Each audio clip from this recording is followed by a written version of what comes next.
And welcome back to episode 1776. I'm one of your hosts, Big Keith, joined as, oh God, I fucked that up so bad. Nope, redo, mulligan. No, All right. Nate's not gonna let that fly. Yeah.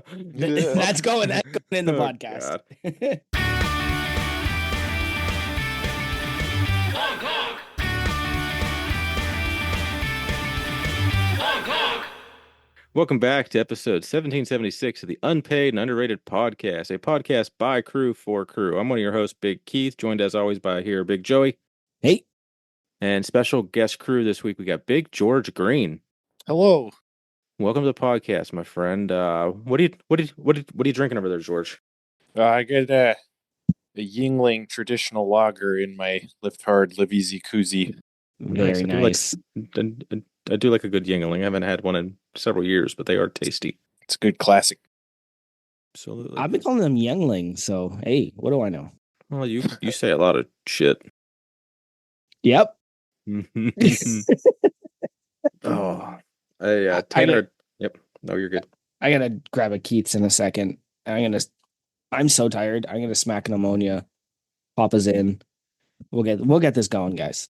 So we had in our sub channel for the Massonomics Fantasy Football League, Tanner had posted something, basically just like a meme saying just gonna stand here and admire the view because he was still at the top of the mountain.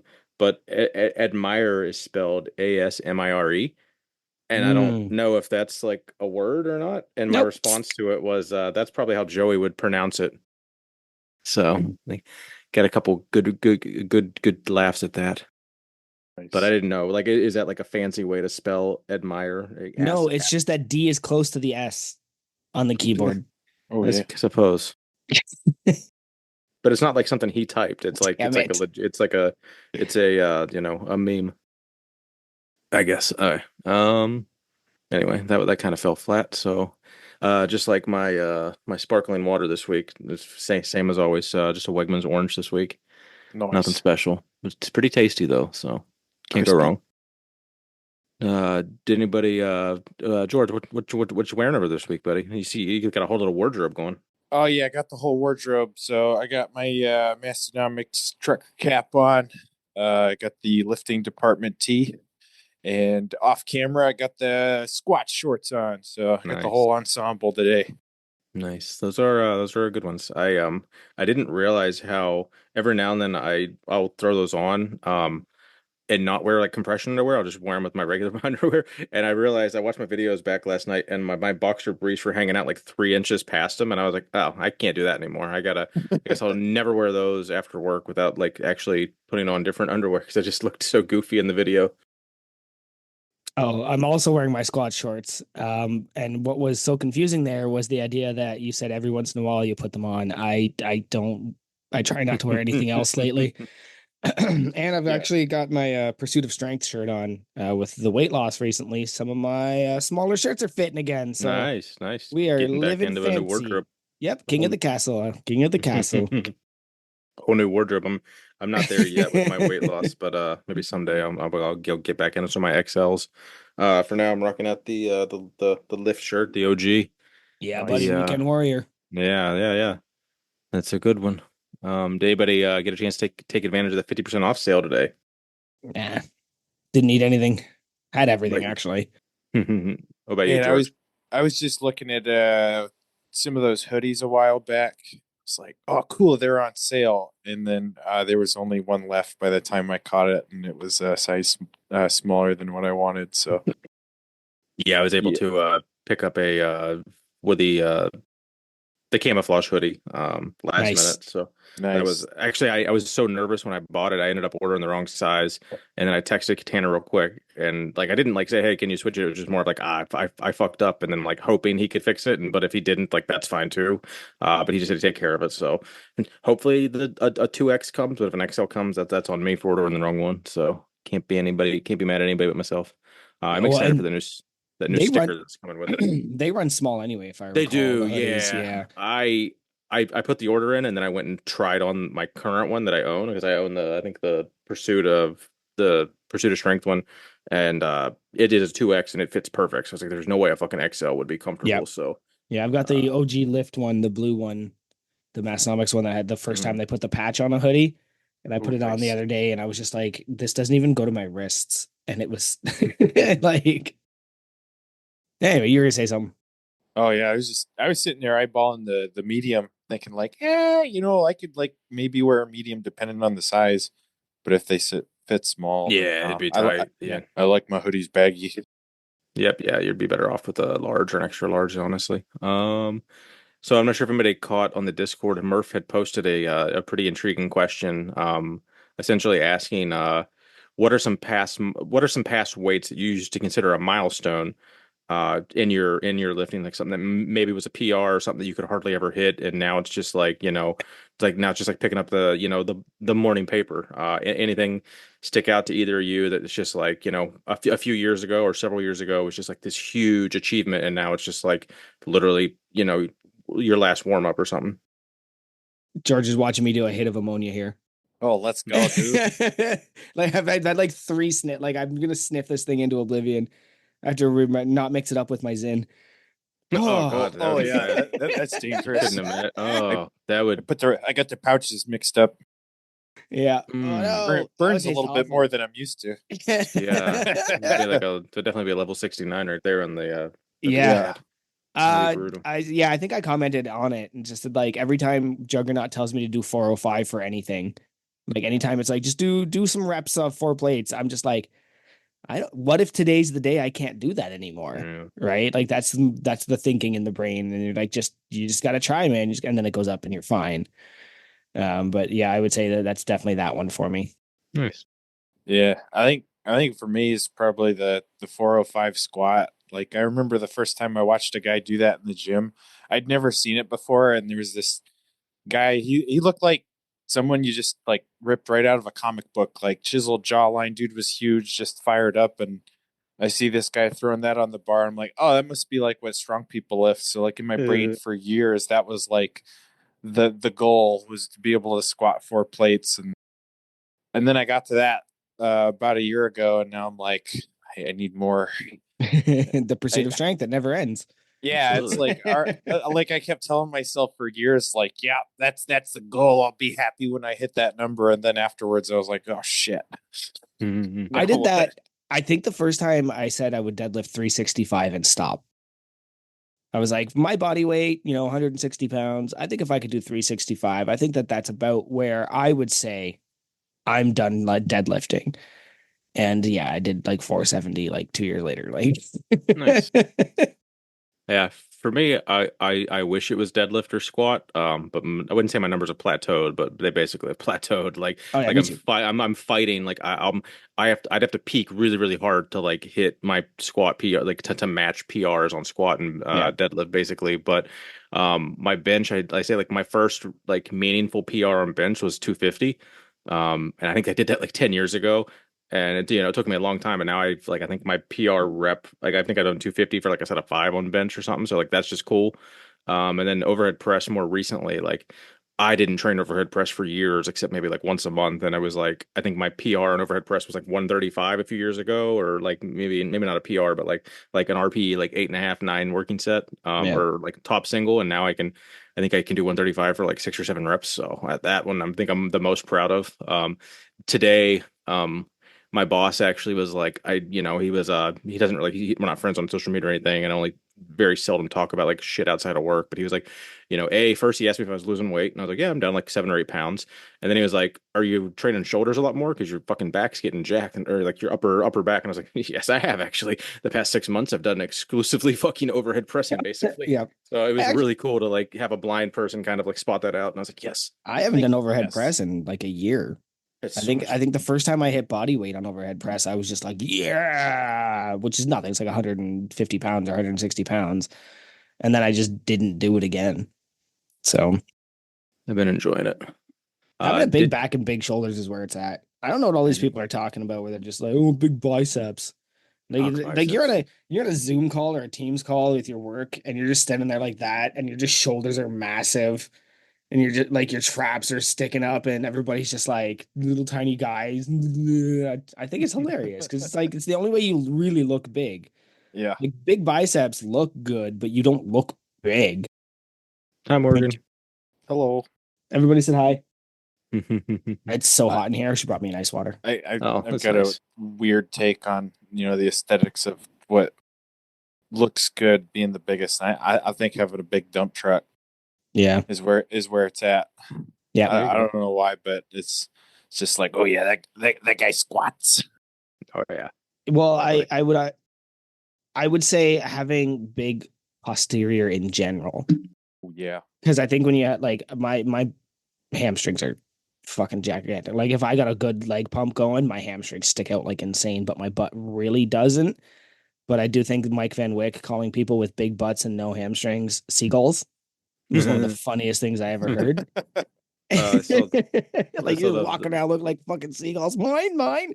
And I thought that was really funny because they do like with their butt implants or they I literally saw a own the reel about glutes. that. Essentially, like it was a wedding rehearsal or a wedding. So it was like the bridesmaids and then the groomsmen. They were doing like the photos, and like the two on the end was a girl with what looked like a Brazilian butt lift because Yeah. her butt literally stuck out like 8 inches past her like physique, and the guy like didn't really want to get. He was supposed to like they kept saying like get in closer so get everybody in frame, and he's just like awkwardly like trying not to touch her I huge butt, but can't. then his upper like but then like her back and his like torso are like 7 8 inches apart still, and it was a very it was just funny that I happened to see that exact video the day we're talking about it. Yeah, Mine, big butts are where it's at. yeah, big dumpies. Yeah, so you put in this thing about Chris Duffin. What's up? just I mean everyone I only have so many details about it, but Kabuki sold in general a while ago. And Duffin I don't know how much he owned of it to begin with. I know him and the guy Rudy were like part owners, I believe. And Rudy sold his portion, assuming I guess Chris must have sold his too, because Chris was let go beginning of the week, I believe. Chris Duffin is no longer associated with Kabuki in any capacity when everyone kind of thought he owned the company the last several years. So I don't know. I don't know how much he did own or what kind of payday he got or if he got a huge check and they kept him on as like the face and then decided to, cut ties. But Kabuki is moving from Portland and I think they're setting up in I don't know if it's upstate or not, but they are going to start manufacturing out of South Carolina. I think we just call them bars there. Yeah, I think I mentioned it in the Discord too. Like, Nice. you look at our episode with Barefoot, where everybody thought, and even in the ad read, they say Chris Hmm. Duffin founded Barefoot, but like if you listen to our episode, he didn't. Yeah.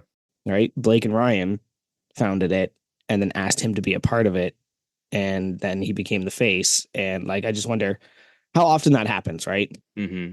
Like Chris Duffin is, of course, an amazing dude. Love his story. Love the guy. But when somebody's just the face of something, you have to wonder how much stake they really had in it. So Yeah, I think very Chris will be fine though. Chris will be uh, fine. yeah, no, I'll figure something out. Let's see. You guys want to rate last week's episode? Massonomics podcast. Someone will have to remind me real quick what the heck it was because I didn't write it down.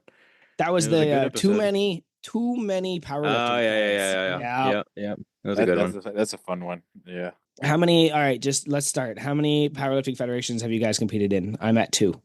Oh God, I've done so WMPF, The fuck is not WR. WNPF? It's basically it's in Florida and Ohio, and the Ohio director drives to New York to put meets on too. So I did my for her first four meets there.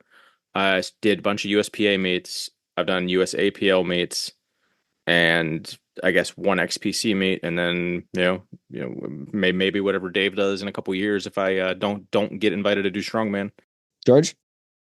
I've only done two, so I got XPC, Lift Hard, Live Easy, and then USAPL. So All right, so like genuine question. What's the difference? Like I would actually have loved to have been on that episode because remember the first XPC one with the big fuck the feds flag? And I was just like, Mhm. yeah, like outlaw country and powerlifting meet.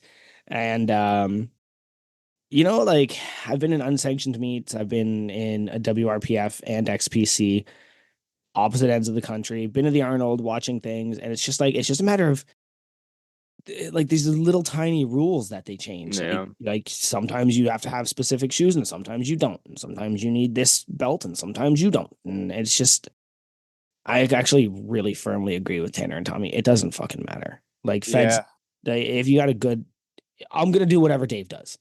I'm with them Yeah. on that one because I like Dave's meats. You know, where I go here, Apex Gym, shout out Burlington. Um, I like them. Whatever meat they're running, I'm gonna do because I like the people that do the meat Hmm. there. Right. So honestly, I like the idea of open powerlifting just being like just take it over. Just take it over, you do it, and it'll be easier for everybody. The hard part with that would be like you've tested and untested. Like if you just did that solely for untested meats and let every, Yeah. juicy guy on a extremely whippy deadlift bar, sure, but you kind of were taken away from people that are testing that are competing clean and on the same bar across the board. Like this, it's apples and oranges. I know it's not that big of a difference, but it really is. Like No, the like I would say yeah, I kind of see what you're saying, but at the same time, like I don't know. I just think that there's it'll never once be once fixed. It's bureaucracy and red tape gets involved, I'm usually half checked out. Like I lifted. I'm a mediocre intermediate lifter. I'm not pissing in any cups anytime soon because I'm not setting any mm, world records. Like I don't, a like lot of I'm not that's afraid random of because it. I had to do a piss test and it was just completely random. Like some federations will piss test like the Yeah, top they choose random 5%, names. Yeah, and then like when I did a USAPL, it was just my buddy was like, yeah, we got to go piss in a cup. I was like, cool, let's do it. yeah. Yeah, I like kind of what they were saying about, you know, not so much the federation really mattering as much as like the individual meet directors. Hmm. Yeah. You know, just from my limited experience, like, seeing what makes a meet, it's not like, whoever's banner they have in the background that's kind of like, making it legitimate. It's whoever's there, like running the show and putting on the good meat. Uh, So if you had to get that that episode of rating, George, what do you think it'd be? I'd give it 5 out of 5 iPod touches. There you go. There you go. Yeah. And I guess subconsciously, I don't know if it was related. It had to be related. So this week, so I've had a USPA banner that I took off my wall maybe like 2 years ago when all that shit came out about the pedo stuff and the shitty fucking, no, it's literally Joey just gave me a what the fuck, but Well, because I no, just I just came back. no, when USPA was under all that scrutiny when Goob was Oh yeah, attacking him yeah, a yeah, couple yeah. years ago. So because of that, like I didn't want that banner behind my deadlift platform for like 100% that. agree. It had been there for years, and because like one of my good like a friend, a guy that I've come to become friends with, like runs the USPA meets in upstate New York. But I was just like, yeah, I'm not going to rock that banner anymore. So it's just been folded up, or it's been rolled up in my ceiling on the ductwork for the past like 3 years probably. And one of my other buddies who's hosting a USPA meet at his gym in Rochester, I think next weekend, I uh, I randomly texted him. I was like, "Do you want this banner for the meet? Like, you can have it for the gym. You just come pick it up whenever." And I think subconsciously I had to have been because of their. I'm curious if it was because of their, podcast. I think I talked to him maybe Tuesday or Wednesday and would listen to the podcast on Monday. So that's funny. I guess that they are influencing the influencers over there on their podcast as well. It seems like so. For that little story, I guess I'll go ahead and give it a 5 out of 5. Uh, bad Powered Confederation banners. Good chat. Yeah. I actually disappeared there because that water was tasting bland, so I added some creatine and some electrolytes to it. So Don't I'm that's sorry. not how you say that. You always call it What? definitely don't say creatine. You always say creatine or something. Literally Creatine. never. I say creatine. Always have. Who is it? Creatinine. Just this I is a swear reminder you to say it. take your creatine. Oh, I swear you say it different. You're I've just never fucking with said me it. now. Like now I want to go and You check all say the creatine transcripts. or creatine. Like No, I I feel don't. like you're saying it to fuck with me. Now you're fucking with me saying you don't say it like that. Absolutely not. Oh, That's someone have not to something fact I check would do, that. Keith. Oh, The someone have to Davids are gonna fact. make fun of you. But they'll Um, explain it to each other to fucking tell me if it's funny or not. Did you see? I explained one of the David's jokes to the other David today on Discord. I was pretty happy with that. George, what was your rating of the episode? Five out of five He iPod got it. touches. Yeah, iPod just waiting on touches. All right. yours. I'm gonna go Yeah. 5 out of 5 scoops of creatine, and make sure you take your creatine. This is your reminder. What is it again? Creatine? That's not how you call. Oh my God! I swear to God, you've said it so many other different. Oh, I swear to God, you've said it differently on the past. This is like the No. Mandela Oh, effect or you're something. fuck Yeah, you. this is the Mandela effect. Like he's no man, no Creatine. man. Creatine, like No, it's not that, but What I is it, can't like a bike you I can't ride even and somebody yells recreate at you while you I ride it? can't even That's recreate how you say it, but it's you you're just fucking you have like a whole list of shit to fuck with me with, I bet. So it's like I have a separate Google Doc on shit to say funny sometimes to bother Keith. So I signed up for my next powerlifting meet Saw in that. March next year. And a lot of people are like, why the fuck would you sign up for a meet like 9 months? What I don't even know what it was like. I guess it's only like 6 months away, honestly. But those meets have sold out. Like I've missed like, being able to do a local meet before because I waited until like 2 months out, 3 months out, and it was like, Yeah. fucking You sold got to out get in already. So quick. Yep. I was like, whatever, pay it, throw $100 as a placeholder, and if things don't work out, it just whatever, I just eat it. But in a perfect world, I'll do that meet in March and then a strongman show and at Lift Hard, Live Easy. So, but if I end up having to do powerlifting at Lift Hard, I'll reconsider doing a powerlifting in March and maybe just not. But ideally, there's a spot for me in the strongman show. Yep. Never competing again. I think I'm retired actually. So Yeah. maybe like something might get me really amped to do, but for now, we're just going to get strong and stay strong and just use my strength in my daily life. Yeah, there you go. I don't know what it is. I don't want to. I think the feds kind of ruin it for me. Yeah. Strongman, I just don't feel strong enough anymore. I'm so tired. I'm Was there old. any chatter with any of your local gyms going away from WRPF as well, or it's kind of a different N- sect than like American W or yeah. So Andrew is the Ontario WRPF guy. I haven't actually had a chance to talk to him. Sometimes he's at my workplace. Between him and the owner of the gym I usually compete in, and I suppose I should just reach out and be like, "What are we doing?" Mhm. But it probably isn't changing at all because they have so many. I think they have two set up this year already. The next one's October. If I'm available, I'll be there to volunteer again because I'm still going to give back to the strength community. Mm. I still think me announcing was really fun, and it was kind of a shame that nobody got to hear that on the live stream because like me announcing, I think I have some ideas for how to announce powerlifting meets because one of the things I did differently was explain the rules in Hmm. between.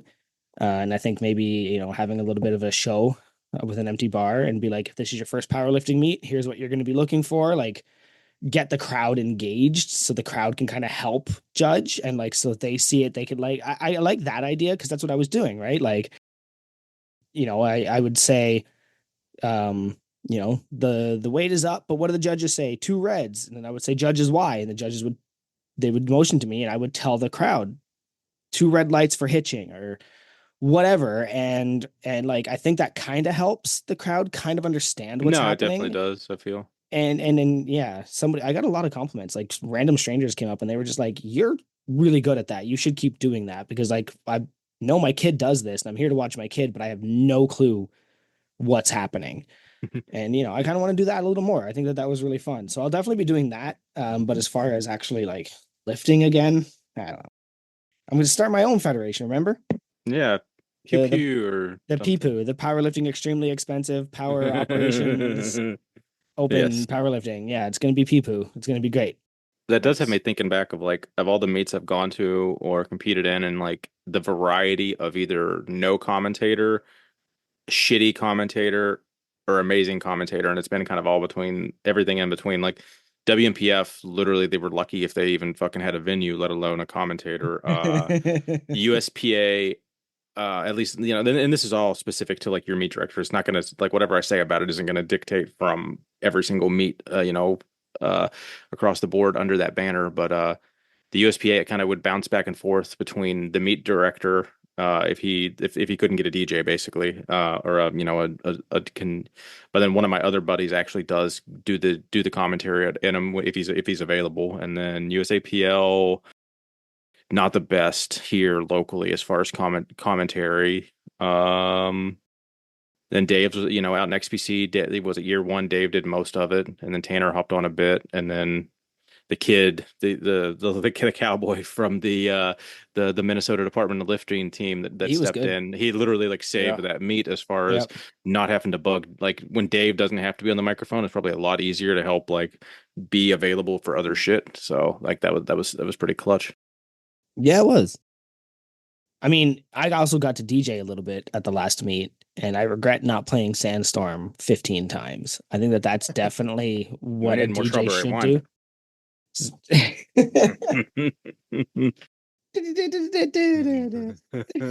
Just over and over and see how many times I can play it until people click in. Oh, that would be great.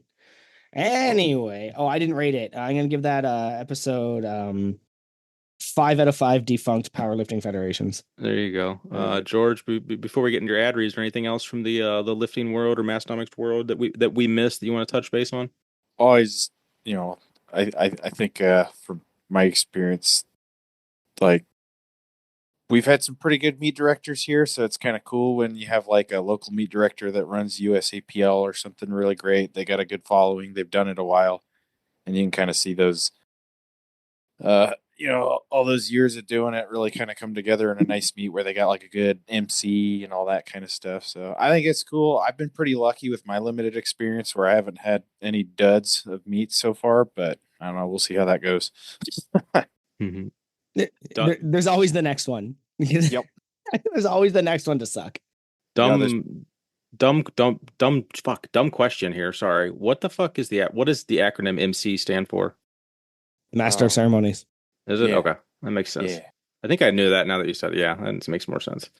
Good deal. Sorry. Had to show my ignorance to piss off Jen, at least once tonight.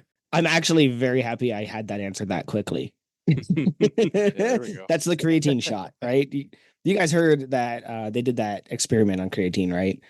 That they gave people like a super dose of it and then tested them and they got answers faster. Like apparently it very quickly not triggers, but limitless drug. Yeah, like it triggers or at least expands your neurological capabilities very quickly. So Nice. Anyway, next time I got an exam, I'm going to be sitting there with a shaker cup. Yeah, getting ready just to go. a dose of creatine. Like, what are you doing? It's like, don't worry about That's it. not how you say it. Don't worry about it. Just don't test me after. All right. Do you want to do your ad read? Yeah, let's do it. This podcast is brought to you by Massonomics. Is lifting and drinking all that you know? Are you looking for tips on how to get strong, stay strong, and how to use your strength? Then you should definitely check out this podcast brought to you by two white guys from Western Northeast South Dakota. Whether you're trying to stay up to date with the status of the bathrooms at the Arnold or trying to guess if Tommy has seen your favorite movies, this lifting adjacent podcast has everything you need to stay entertained for hours. Check out the Massonomics podcast for insider drops on the coolest lifting apparel and the most exclusive meat that powerlifting has to offer. Nice. Well done. Yeah, the bathrooms update. We're going to hear a lot about that tonight because they decided to record at the same time as us. Ooh. Yeah. We might actually catch the tail end of it. We'll see. No, buddy, when we're done here, I'm going right to bed. Yeah. Well, I guess right to bed. For us to get on with that, we better get onto the podcast, which means we got to kick all these looky-loos off and try to get that guest on the horn. What do you say? All right, done and done. Big George, is that you? I'm here. It's me. Nice to see you again. We hung out a little bit at the Lift Hard Live Easy. It was always hard to hang out with everybody, but I know I got to see you a little bit there. Yeah, Keith? Nothing like hanging out at the fire pits out at the hotel there. Getting the fire pit to work. Who finally got that to work? Was it Jen or it was one of the Jens? Or was it Murph? I think it was Murph. Or at least somebody. Like I was just like, this thing doesn't fucking work. At that point, we had to prop the door open, if you remember. Yeah, we had because all the locks were broken. I just think it was the hotel attendant because they were all courteous and extremely efficient and did anything we asked them to do. Wrong. The doors didn't work. That entire side I know of the locks didn't work. So that was one of the things I had to go complain about. And she was just like, your card is broken. And I was like, my fucking card's not broken. Nobody's card works. And I was like, I'm going to prop the door open. And she's like, don't do that. The alarm will go off. And Scans was like, fuck your alarm, fix the door. And Scans ended up jamming a chair in there. And I went out there and I was like, the fire pit doesn't work. And she's like, I don't know anything about the fire pit. And then we came out and I think, Murph, Jen, or Scar ended up getting it to work. Somebody smarter than me got it to work. It's a big list. It is at that time it was a big list. After 17 trips to BW's with Matt to get drunk. Yep. Yep. Oh, well, let's go ahead and get this interview kicked off here, Big George. So the number one question, what brought you to Massonomics? How'd you find us? When'd you find us? Why you here? All that good juicy stuff. Yeah, so actually, I was brought here by another crew member, converted or brought into the cult, you might say. Uh, one of my, I was just hanging out at work one day, and a fellow crew member had his laptop out. You guys might know him by the name of Big Kurt, and I saw a little sticker on there. My eyeball, like, was attracted to this "Don't Curl in Me" sticker he had on his laptop, and I was like, "What the hell is that? Like that thing's badass!" Like, and all of a sudden he kind of looks up and he gets like a twinkle in his eye. Like, I've been waiting all year to tell Yeah, he's someone like, this Yep. story. "Ooh, have you ever heard of this little town called Aberdeen, South Dakota?" And I was like, "Yeah, yeah, I've been there before." And he's like, "What?" I'm like, "Yeah, dude, I lived like, you know, right across the state in Rapid City. Like, I've been there multiple times." He's like, "Oh, well, anyway, yeah, that's where I got this sticker from. It's like a lifting podcast about nothing." And then hopped on the merch store, saw some of the merch, picked some up almost immediately, started listening to the podcast, became a crew member a couple months later. That was like right about the time I moved to Ohio, which I didn't really know much about powerlifting or anything like that. Just kind of stumbled into it. And then once I started getting more curious about it, realized that, hey, Ohio is like a pretty good place for the strength world. Just given that there's like powerlifting meets everywhere around here. So I got goaded into competing right about the time that I think Tanner and Tommy did that episode on, when should you do your first meet or whatever. And I was like, oh, that's cool. Like, I just signed up for my first meet. Like, let's go. So They're talking to me. yeah, I'm like, oh, I'm the target audience here. Let's go. So it was just nice little, I guess victim of circumstances there. Kind of stumble into it at the right time. So that answers the next question. You're located in Ohio right now, Yep. but you're Yeah. from Rapid City. Yeah, I lived in Rapid City for about 5 years, and then work brought me to Springfield, Ohio, which has been kind of interesting with everything going on lately. Oh yeah, really? Like, Yeah. So I got a lot of people, not to get like too crazy, but a lot of people are just like, "What the hell's going on there?" yeah, Like, like directly reaching out to you. What the? yeah, so that's fun. Yep. But had no idea what the Arnold was until I realized I was like 45 minutes away from the convention center there, so I could just like drive down there and be like, "Oh, cool," and be home like within an hour. So That must be nice. Just do a Okay. day, yeah. just do All an right. easy So am day I a trip. dick? Did I see you at the Arnold this year? I don't know. I don't like. I kind of don't think I did. Probably not. Okay. I kind of been floating around. I was hanging out with my buddy Kurt there. He was like, "Hey, dude, I'm going to the Arnold. I can pick you up on the way there. Your house is literally on the way." And I was like, "Okay, cool." And then we hung out there for a little bit. Went to the wonderful Hubert's. Polish And sausage. oh man, the pierogies there, holy shit, those were good. I love some pierogies, potato Yeah. pancakes, all of it. Definitely gonna do that next year. I So made All of it's great. as far as a timeline, you're under a year then, or is this Arnold last year? Is this Arnold 2024? Like, when do you think you joined or started listening? So I started listening, about 2 summers ago. Became a Okay, crew member about 2 years ago now. gotcha. Yeah, and then didn't go to the Arnold. I think I had like some work stuff like the first Mhm. year I was here for it, and I was like, oh shit, I don't really have an excuse not to go. So went last year. That was my first time at the Arnold, meeting Tanner, Tommy, and some of the other crew members there. Nice. And you met a handful of us at Home Gym Con too this year. Yeah, yeah. Also lived pretty close to French Lick. I think that's like 3 hours from my house. Oh, So I'm jealous.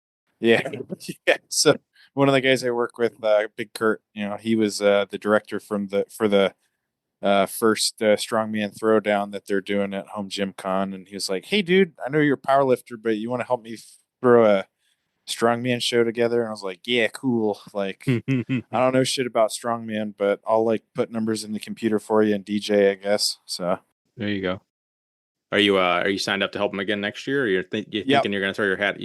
Well, you gotta try to do a strongman show between now and then. Maybe get At, your at after watching the throwdown and the one at the Lift Hard Live Easy Part Two, I'm like, mhm, man, this strongman shit seems pretty fun. it And I is. know a guy right down the road that has a shitload of strongman equipment, so I don't really have a whole lot of excuses not to try it out. But No, it's definitely fun, man. I will always implore people to try it. Even if you don't ever compete, like just add a couple new things to your arsenal for training. It's like, oh, oh they yeah, have they have an axle and a log. Let me go fuck around with those. Oh, farmers carries, like just yep, variety. I'm learning in my old age that variety is actually not the worst thing in the world, I guess.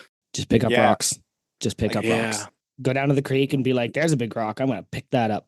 I Unga did bunga listen big to rock. I listened to a whole podcast about like lifting stones and stuff.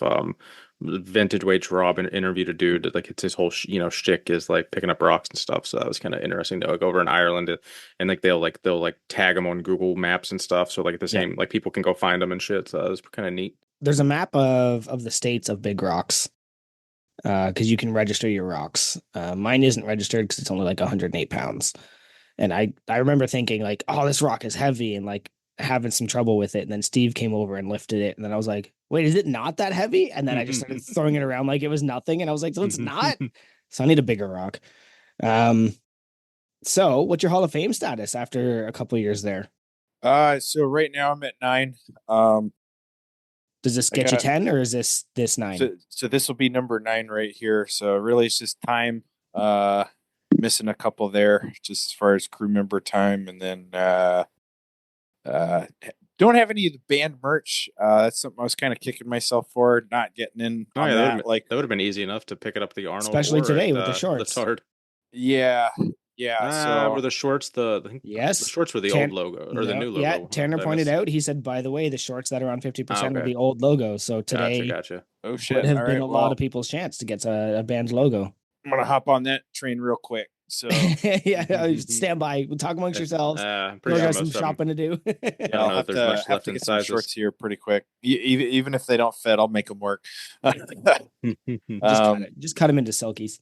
yeah, Well, yeah, just a couple things there. Just kind of waiting on like time. Haven't gone through the backlog yet. So Yeah, you don't need but to. yeah. eh, there's some hard ones. My buddy Kim from Barbell Rescue said I think he's like I'm not sure if he's actually listening to the up to date episodes because he's just like he says he's on episode 40. So I'm not sure if he's like, doing both simultaneously or not. And I kind of made the joke about like, Massonomics quote is don't start with episode 1. And I'm sure Joey can enjoy that one, but Yeah, it's just funny start like at about episode 220. there you Yeah. That's about. I think we should put that. That should be the backlog. Start at 220 and go. go. There we go. um Well, George, in case no one caught it, what's your name and where are they going to find you on Instagram? Yeah, so George Green. Pretty sure I'm the only George on the in the crew, but you can find me on Instagram at the Pie Guy 70. Um, no And is that story no? behind the name, just It's not a pizza thing. Like you're not like when you no. look. Something I had as like a gamer tag like a gazillion years ago when I was a kid, and just kind of like kept using it, stuck around to try to maintain consistency with usernames. So now I'm stuck with it, Hmm. haunted by the ghosts of my past. Well, speaking of something that you're not stuck with, what's one piece of Massonomics merch that you wish you had got before it went out of stock? Probably the Buddy Light shirts. Like, Yeah, that's a popular answer. yeah, passed over them a few times and then really wanted them after I heard about the whole Ronnie Coleman incident. I was like, ah, man.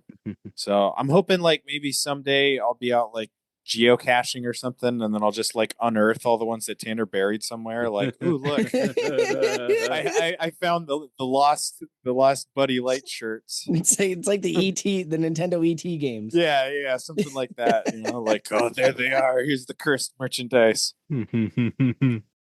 So It's good stuff. I'm curious what kind of stock we're gonna like.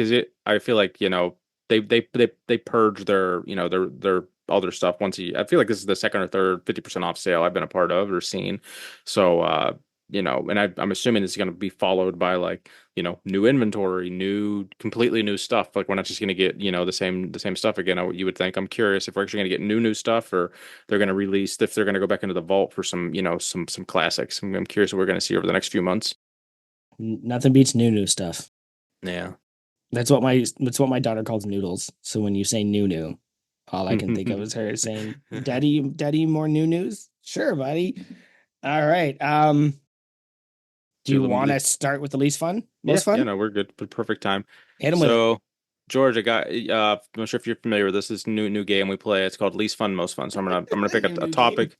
Yeah, it is a new game. Did I say new? I can't Yeah, The remember you new that. did. game. That's New great. game. The noodle game. You inundated my brain. Okay, so least fun, most fun. Just tell me, in your own words, what the best part and the worst part essentially is about this thing. So I'm gonna go with having a caterpillar mustache. What do you think? Least fun, most fun. I think the least fun part of it is just like every now and then I'll get like a mustache hair that just happens to like wander up Fucking my worst. nose, It's the worst. and it's just the weirdest sensation. So I'd probably say that's the least fun, but the most fun is like when you're just walking around at like a random bar or whatever, and then you get like some random dude that's like, dude, that's a killer mustache, like you know, calling back to the Arnold. Like I was just coming back from Hubert's. And I was walking back into the convention center, and right as I'm getting up to the doors, Huck Finn Barbell walks out, and he looks at me, and he's like, "Oh, that mustache! There's no fucking way that thing's real." I was like, "Yeah, I don't know what to tell you, man," because I think he was growing his out too, and I was like, "Man, I got a better stash than Huck Finn over here." And he's like, "Get over here, let's get a fucking picture." That's Ah! great. It's like, all right, that's fucking cool. So That is pretty cool. yeah, If I remember when I had a mustache and before I had a beard, I'm gonna let people in on a bit of a mustache secret. So George, if we have to cut this piece, let me know. yeah, It's the nod. Do you ever get the mustache nod? yep, Yep. Yeah, the mustache nod. You've got a good mustache. Mine used to curl, right? So I had like the full on, and people would just walk by, and if they had a mustache and they didn't want to talk to you, they would just give you the, and you go, and you would just go about your day. But like it was that connection, that moment for a second that we are two mustachioed dudes giving each other the nod. it's like the next level of the bro nod. Yep. Mhm. Yeah, it's the mustache nod. Yep. Also, I do appreciate that everybody's impression of Huck Finn is essentially, I think I've said this before. Keith, have you seen Man on the Moon starring Jim Carrey? Yes. Okay. So do you remember Tony Clifton? Which It's been was 20 years since I've seen it. yeah, okay, so it was Andy's alter ego. Okay. Everybody's impression of Huck Finn sounds like Tony Clifton. Rah, rah. Give me a beer. Rah. It's Tanner does it and George just did it. It's That's just funny. like, I got a fucking picture. Rah. Okay, bye. Okay, bye. I am happy for Huck. He met his childhood hero a couple hours ago. Him and Hogan, Hulk Hogan met. Oh, I guess nice. he's gonna help I saw like that. just be a sponsor, or just I don't know. I don't even know if he's even affiliated or not, but I guess Hulk Hogan has a beer, Great Yes. American The beer or Great some American shit. Beer. Yep. Yeah. And Hogan went out to like a meet and greet, or Huck Finn went out to a meet and greet with him and had a little reel they posted where Oh, that's Hogan's awesome. I'll take a look for that. He's yeah. been doing a lot of roasting of Joey Swole. Yeah. And Yeah. I commented on that the other day. I was like, or I think it was today or yesterday. I'm gonna get wrong again, Joey. I want that on this podcast. He just slaps his glasses. He goes, wrong again, Joey. And I'm like, you know what? I'm gonna clip that and I'm gonna put it in our podcast. Wrong again, Joey. I'm gonna try to pull that out later when I don't agree with something you Yep, say. exactly. Oh, that's the perfect reason for it. Whenever I say something funny, Nate can just put in wrong again, Joey. Yeah, it's Oh, like Nate. whenever he goes Nate was back to killing saying creatine his normal way, Keith will be on it. He'll be like, wrong again, Joey. Oh, I swear to God, you say it wrong. Unless I'm getting you mixed up with Tanner or Tommy, but someone in my audio consumption says it completely wrong, and it's I've consistent. always said creatine. I have no clue what you're talking about. Creatine. Does Tanner say creatine? Like Maybe. creatine or creatine? Is it someone? Someone I listen to says creatine, Now and I'm gonna that's the start fucking that's with the you. pronunciation. Oh, fuck off and Like go I'm fuck. like creatinine. I'm gonna Well, start that one I saying know it. is not okay. I'm gonna Back start messing with you. This back is to the way. George. This is the way. Oh, speaking of the Actually, way, this is one of the coolest things I want to. We don't normally talk about work unless I don't, right? Like this isn't the podcast about work. This is the podcast about crew. But like, you have a fucking cool job. Do you want to talk about it? I mean, it's got its moments. It's like, I don't know. I tell a lot of people about it when they like ask me, and I'm like, yeah, it's like 99% like super mundane BS paperwork, whatever, checking Outlook, doing Teams meetings, whatever, a lot of the same other stuff that people deal with, but just a little bit of it's pretty cool to blow stuff up, play with And things that go boom. So and so, do you mind telling people what it is you do? yeah, so I'm an explosive ordnance disposal technician. So I take things that go boom and try to make them not go, then make them go boom elsewhere. So I don't know. I usually sum it up as like the world's most dangerous garbage man, I guess. It's just taking trash that people find that could blow up, and it's like, oh, that's some dangerous trash. Let's get rid of that trash for you. that should be the episode title. World's most dangerous garbage man. I like Yeah, it. it's kind of fun stuff like that. Most of the time, it's just checking emails or whatever, and then all of a sudden, some local cop calls us because someone passed away, and they're going through somebody's belongings or whatever to settle their estate, and then they find a hand grenade, and they're like, "What do I do?" And then I just pictured like that scene in Anchorman where Brick's like running around with their grenade, like, ah, they're like, where did you get a grenade? Yeah, that. How do you get into that? Like, was that just a thing you like? You weren't a kid being like, you know what I want to do when I grow up. I mean, like, I was probably pretty predisposed to doing it because I like throwing firecrackers in people's mailboxes and stuff like that when I was a kid, Mm. lighting things on fire. And then when someone came to my high school and told me I could get paid to make things go boom, I thought that was kind of neat. So I've been doing that for almost 10 years now, and it's pretty fun. I think one of the I don't know if I should get into that. It's a bit heavy, but one of the things I once read from somebody who does the same job, and it's actually stuck with me, and it's become a model for life. Is like, do you find your job dangerous? Dangerous? And he responded, "Yeah, it's only my problem for a minute." Yeah. And I was just like, "Ooh, I love that," because like that's kind of my motto is looking. I'm either right or it's not my problem anymore. Ew. Yeah, I thought that was really cool when I saw that you did that. I was like, yeah, fuck, I want to hear about that. Yeah, I remember like I was fresh out of high school down in Florida and they were like teaching us how to do it and everything. And I'm like standing in this big hole out in the middle of nowhere, staring at like 1,000 pounds of ordnance and everything. And they're like, all right, here's how you guys like set up your charges, blah, blah, blah, or whatever. We're gonna have everybody else like go back up to the bunker, and then you're gonna be the guy that like does the final bit of like setting the charge up and getting ready to go. And I was kind of standing in that pit by myself, looking at it, and I was like, man, if all that went off right now, like I wouldn't feel a thing. And then I just started giggling to myself about it. And I this would guy too. comes back over to me like giggling, like he's like, "What the fuck is wrong with you?" I was like, "Don't worry about it." It It's kind of morbid, but is, yeah. that's the cool part of it. Yeah, it's only my problem for a minute. Yeah. So you were able to get into that position right when you were in, or did you have to do like general infantry for like 4 years and then transfer over or something? Or No, so I like started talking to a recruiter right out of high school, and they're like, "Hey, we go blow some stuff up," and I was like, "Oh, that's pretty cool."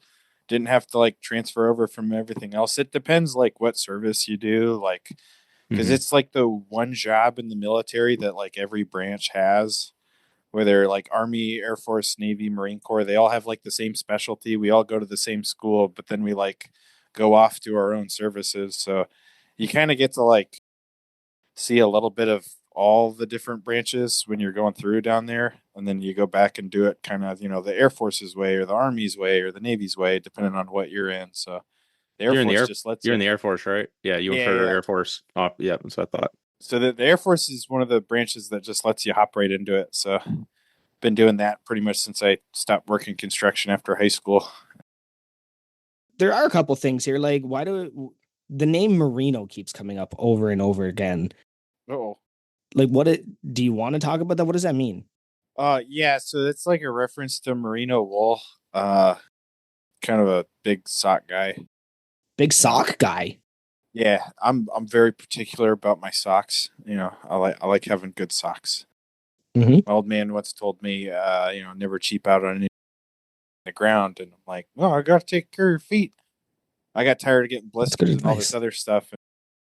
One day magically found out about this miracle product called merino wool and Hmm. started wearing it all the time. It's soft, it like keeps odor out, it dries quicker than like cotton and all this other stuff. And I was like, these are the greatest thing ever.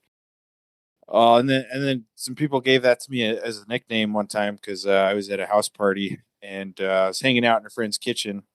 We're all like kind of standing around his uncompleted kitchen, having beers, hanging out, shooting the shit. And I'm sitting there drinking a beer, and I'm like kind of leaning back, propped up against the unfinished countertop, just hanging out. And then all of a sudden, I start sliding just a little bit. Start sliding, and then I catch myself. I'm like, okay, we're good or whatever. And then everybody's like, "Are you good over there?" I was like, "Yeah." It's just these merino wool socks are a little slippery. And then I catch myself leaning up against the counter again, and that time I go like beyond the point of no return, and then next thing I know, like I'm on the ground with like a beer like bouncing off my chest, like spraying beer all over the place. Like I managed to kind of catch it, but it like did that thing where you like tap it on the floor and it like geysers everywhere. It did that Yeah. off of my chest, and so I'm sitting there like with this shocked face and beer all over myself. And they're like, "What the hell? Why are you slipping all over the place?" And then I go on like some unhinged rant about like, "Oh, this goddamn laminate floorings and the merino wool socks have a the friction coefficient's off, blah blah blah. It's caused me to slip and spill my beer all over the place." And That's great. they're like, "What is up with you in those socks?" It's like, "It's the damn socks. They're too slippery. The friction coefficient's off." And so they're like, "Dude, you got to stop with those socks." And so they started calling me Merino after that. Love it. Are you Merino wearing is merino actually, wool socks right now? No, I'm actually barefoot right now, Oh, ironically. So so yeah. the I don't wear socks. socks at home. As soon as I get home, yeah, socks are off. gotta let the piggies breathe. Yep. That's good Merino stuff. is superior wool. Well, Can confirm. it's the best one. Once you figure it out, it's like all other socks are just ruined. Well, I wear silly socks for the most part, right? Nice. Yeah, like Spider-Man and Spice Girls and Rugrat, like just silly shit because I have to wear business casual to work, and one part of that's going to be silly. It's not my underwear, so it's going to be the socks. No, we have Alaska mentioned a couple times. Are you from Yeah. Alaska, or did you just spend a lot of time in Alaska? Yeah, so I actually grew up there. Okay. Lived there for almost 19 years. Oh wow. Yeah, it's a weird place, but I love it up there. Now, is Alaska, do you think, one of the more heavily recruited for military states? I mean, like probably per capita, it's pretty high because like the two like bigger cities we have military bases in them. So like a lot of the friends I went to high school with joined. I mean, my dad was in, so and then his dad was in. I don't know how far back the lineage goes, but it's kind of one of those things. So there's just like a lot of people that were either like stationed up there, loved it, and then when they get out, they move to Alaska or whatever. So it's like, yeah, the two big cities we have there are like pretty heavy on like Army and Air Force kind of thing. So What are the I don't two big know. cities? Anchorage and Fairbanks, which yeah, honestly, okay. Fairbanks isn't like that big. It's probably like maybe Aberdeen sized. Um, if I had to like make a good comparison. So just kind of, Think you'll end up back there in your later years, or are you pretty happy down in the lower 48? I don't know, man. I miss the mountains. Like every time I go back up to visit, coming from Ohio, I get off the plane in Alaska and I just take a big deep breath of that Yeah, fresh mountain air, and I'm like, oh my god, I can breathe again. It's great. I can only imagine. I It love up north. Yeah, it's really pretty up there. Not a lot of people, sparsely populated, lots of just nature and stuff like that. You can immerse yourself in pretty easily. So maybe And And not to get too political, but like pretty much is Canada. Yeah, I mean, I had a lot of people like asking me about Trailer Park Boys when I first joined, because they're like, why do you say car weird? Car. Car, yeah, get in the fucking car, Ricky. Like, I was talking to a bunch of guys from the East Coast or whatever, and I'm like, oh yeah, I guess I kind of do have a little bit of that northern accent, Yeah. just a tad. Never noticed it until I met a bunch of massholes from the East Coast, and they were like, car, say car again, car. Well, it is so weird how just like there's an entire country in between the US and Alaska. Yeah. Yeah, And like, we all know why it happened and everything like that, but it's just like just be Canada. Just yep. just give us that. We'll take it. You guys can I'll pair with Alberta.